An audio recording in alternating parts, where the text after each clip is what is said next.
না না, যেটা বলছিলাম এই যে তোমার রোহিঙ্গা যারা আছে তারা তো এই মানব পাচারকারীদের হাত ধরেই ঢুকবে। আমি যেটা বারবার বলছিলাম যে ভয়টা পশ্চিমবঙ্গের পক্ষে, তবুও ভাগ্য ভালো দুজন ধরা পড়েছে। এবং এটার সংখ্যাটা, এই পাচারকারীর সংখ্যা যারা এপাশ থেকে এপারে নিয়ে আসে, তার সংখ্যাটা যে কত সেটাই ভয়ঙ্কর। তার মধ্যে পশ্চিমবঙ্গে একের পর এক জঙ্গি ধরা পড়ছে। এই বাংলাদেশ যেটা করবে, তারা রোহিঙ্গাদের এপাশে পাঠানোর চেষ্টা করবে, সঙ্গে জঙ্গিদেরও পাঠানোর চেষ্টা করবে, এবং যেটা সত্যি ভয়ের। সমাধিতা,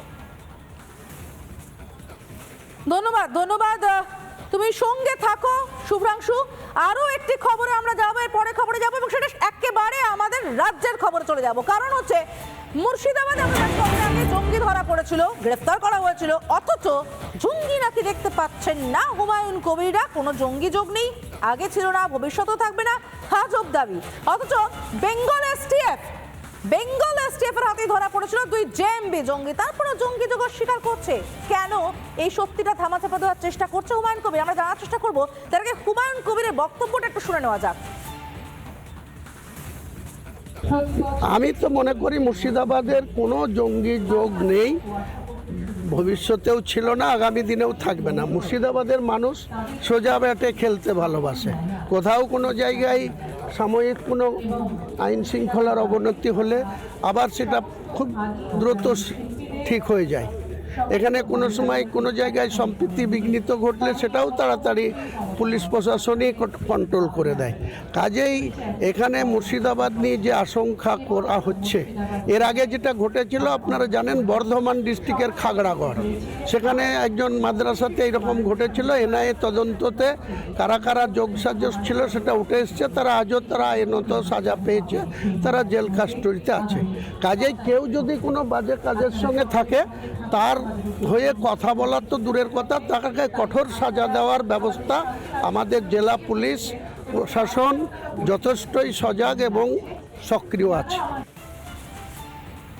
আমি চলে যাবো আরো একবার শুভ্রাংশুর কাছে। শুভ্রাংশু রয়েছে সরাসরি নিউজরুম থেকে। শুভ্রাংশু, যে হুমায়ুন কবির অবশ্য হিন্দুদেরকে কেটে ভাগীরথীতে ভাসানোর হুমকি দেয়, তার কাছে সম্ভবত খুব স্বাভাবিক জঙ্গিকে প্রশ্রয় দিয়ে লুকিয়ে যাওয়াটা। না, আমার যেটা মনে হলো, হুমায়ুন কবির যেটা বিষয় হচ্ছে, অত কিছু ভাবেন না, অথবা উনি বোঝেন না, অথবা উনি ভাবেন, বোঝেন এবং ইচ্ছে করে এই কথাগুলো বলেন। তার কারণ হচ্ছে, হুমায়ুন কবির যখন বলেছিলেন যে হিন্দুদের কেটে ভাগীরথীর জলে ফেলে দেবো, তারপর কিছুদিন পরে, বেশ কয়েক মাস পর, অধীর রঞ্জন চৌধুরী, যিনি ভোটে হেরে গেছেন, যিনি বলতেন মুর্শিদাবাদে কোনো ব্যাপার নেই, কোনো অসুবিধা নেই, তিনি নিজে ভয় পাচ্ছেন মুর্শিদাবাদ মালদা নিয়ে, যে কি হবে এই জায়গাগুলো অন্য জায়গায় চলে যাবে কিনা, পৃথক হয়ে যাবে কিনা। ঠিক এই জায়গায় হুমায়ুন কবির যখন এই কথাগুলো বলছেন, তার জেলা হরিহরপাড়া, জলঙ্গি, ওখান থেকে 2জন জঙ্গি পাওয়া গেল, আসাম থেকে এসটিএফ এসে গ্রেপ্তার করলো। তিনি যে কি করে বলেন যে মুর্শিদাবাদের মানুষের সঙ্গে যোগাযোগ নেই। আচ্ছা, আমার সঙ্গে আমি কথা বলবো সমাধিতে, আমার সঙ্গে ফোনে রয়েছেন হুমায়ুন বাবু, শুনতে পাচ্ছেন তো? হ্যাঁ, শুনতে পাচ্ছি, বলুন। হুমায়ুন বাবু, যেটা হচ্ছে, আপনি তো মানে কেমন আছেন? আপনার জেলা থেকে তো জঙ্গি ধরা পড়ছে, ভয় লাগছে নাকি আপনার? দেখুন, আসাম থেকে এসে যেটা ধরা পড়েছে হরিহরপাড়ায়, এরকম বিক্ষিপ্ত ভাবে কোথাও থেকে কেউ এসে যে কোনো জঙ্গির সঙ্গে যুক্ত আছে সেটা পরে প্রমাণিত হবে নিশ্চয়ই, যদি থেকে থাকে।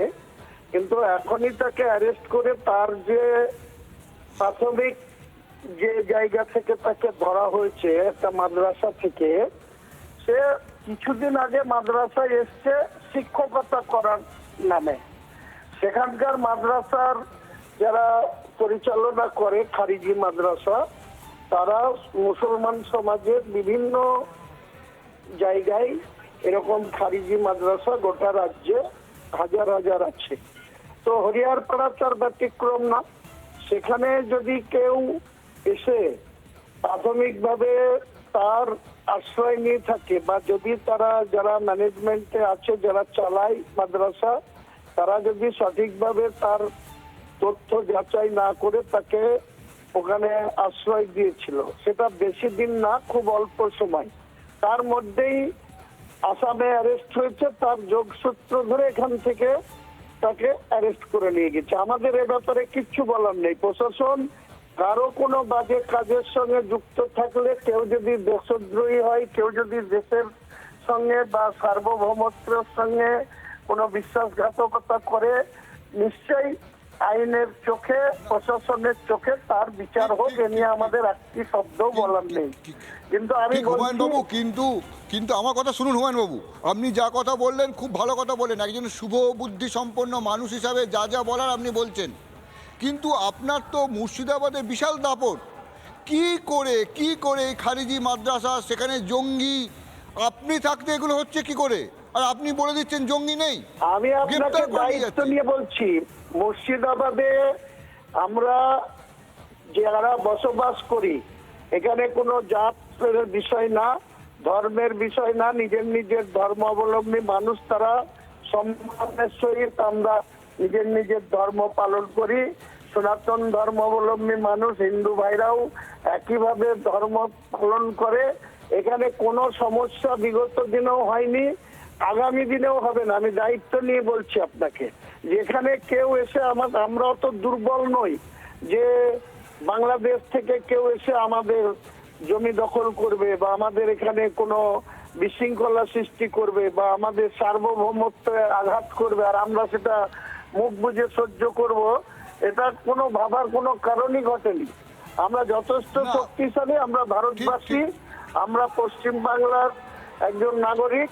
ভারতবর্ষ হচ্ছে একটা বিরাট গণতান্ত্রিক দেশ, ধর্মনিরপেক্ষ রাষ্ট্র। সেই দেশের একজন নাগরিক হিসেবে আপনি নিশ্চিত থাকতে পারেন মুর্শিদাবাদে না, আপনি এমন কিছু ঘটনা ঘটবে না। আপনি আছেন, আমরা নিশ্চিত যে আপনার মতো লোক ওখানে আছেন যারা বলেন যে জঙ্গি নেই, কিন্তু এই আসাম এসটিএফ জঙ্গি ধরে নিয়ে যাচ্ছে আপনাদের ওখান থেকে।